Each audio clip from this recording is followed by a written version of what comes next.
Ben, what is the impact of playing 3 games, then having a bye week and trying to keep that rhythm? Is there anything you can simulate? How do you try to keep it up to speed? Well, it's tough, especially for someone like myself who was just kind of starting to get back into the flow of things.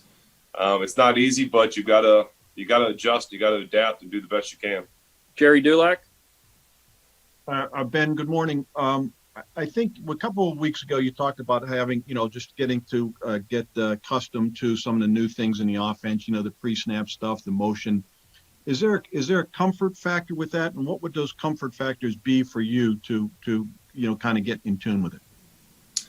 I'm starting to get more comfortable understanding all the new terminology, the verbiage, where guys are motioning to and when they get it, when they don't get it. So it seems to be helping us in our run game. And so that's really kind of what matters most to me. Joe Rutter. Yeah, Ben, a couple of weeks ago, you were working on your footwork on Wednesday. Do you plan on doing similar type of things on Wednesdays? And is that going to be a pattern for you to? It really just depends on how my body feels from the previous week. Obviously, not having the game this week, last weekend, I feel pretty good today. I'm still going to take my day off that Coach gave me to let the other guys get some reps. But it's really just going to kind of be a week by week thing in terms of kind of how the game went, in terms of what I feel and how my body feels. Mike Pursuta. Ben, you've played a ton of games over your career. Hypothetically, if you went into one with no continuity on the offensive line and very little experience in terms of working with the wide receivers you're throwing to, how do you work around that stuff? Try and make the offense as simple as you can.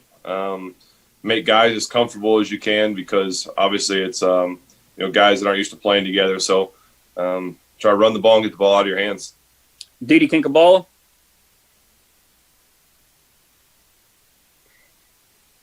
Good morning, Ben. Going back, similar to sort of what Jeff was trying to get at, every week you've kind of created a benchmark, be it your footwork, your trust with your receivers, your timing, whatever it is.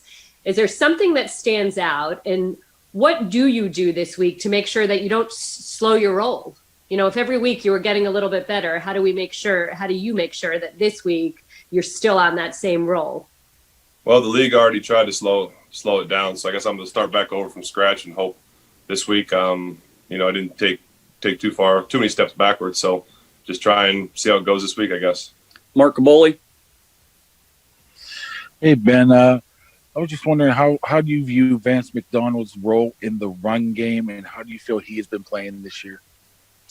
Yeah, I think he's been doing really good. We've asked him to do a lot in the run game. I know that the passing stats and receiving numbers aren't kind of what anybody anticipated, but a lot of it has to do with me and the comfort of not playing as well as I probably should have. All those guys' numbers get affected when the quarterback doesn't play as well as he should. So you have to throw numbers out, and Vance is one of those guys as a team player. He's not coming in and concerned with his catches, yards, touchdowns. He's concerned with wins and losses, and so he's doing everything we ask him to do and more, especially in the run game. Those long 4-minute offense, those long drives we've had have been spectacular because he's had to do some pulling and get on guys and really kind of been a springboard for the backs on those drives. Will Graves. Hey, Ben, there's been a couple of reports this morning of other cases popping up around the league. Cam just told us that, it was inevitable that it's just going to infiltrate locker rooms. Have you guys discussed at all the idea of trying to have a bubble, at least from a team perspective, make it more like a college type situation where it's just the team together? Or is it just not feasible when you're talking about just the size of the amount of guys involved and the fact that you guys are grown men with families? Yeah, I don't know. We've discussed maybe there's been some behind the scenes discussions of that, but we haven't discussed it as a team.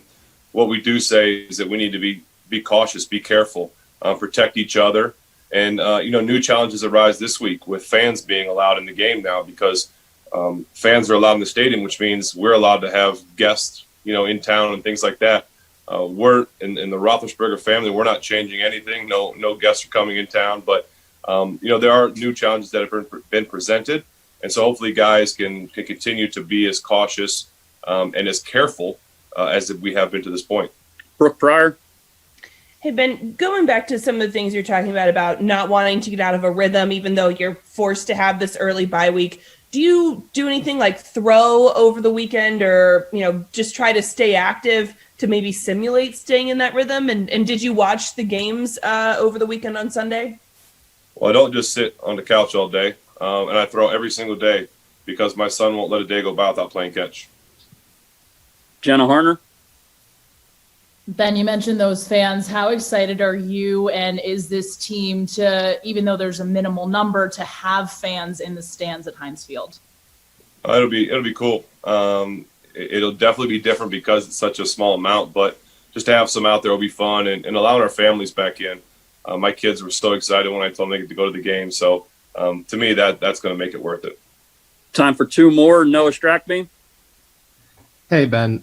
Some reports going around the league right now are the NFL obviously investigating the Titans and possibly forfeiting their game against the Bills if they're unable to play. Do you feel that you guys kind of got the short end of the stick with that? And if they do realize that they should forfeit the game, do you think they consider forfeiting your game as well?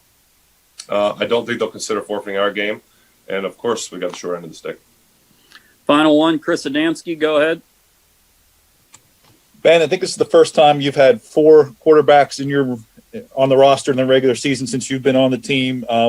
You have a different quarterbacks coach this year. Is the dynamic, first of all, is Duck and everybody get enough reps throughout a week? And what's the dynamic in the meeting room now with you have a totally different room, a different room than you've had in years past? That's one of the reasons taking Wednesday off is beneficial to other guys too, because there's more reps that they can get on a day like today. And as for the room, having Matt Canada in there, it's been great. He obviously knows his stuff, and as a younger guy, obviously he's still older than me, but younger Coach Randy, it's fun because he can relate to some of the guys, and our room's great. We have a lot of fun, we have a lot of laughs, but we get it done when we need to. All right, thanks, Ben.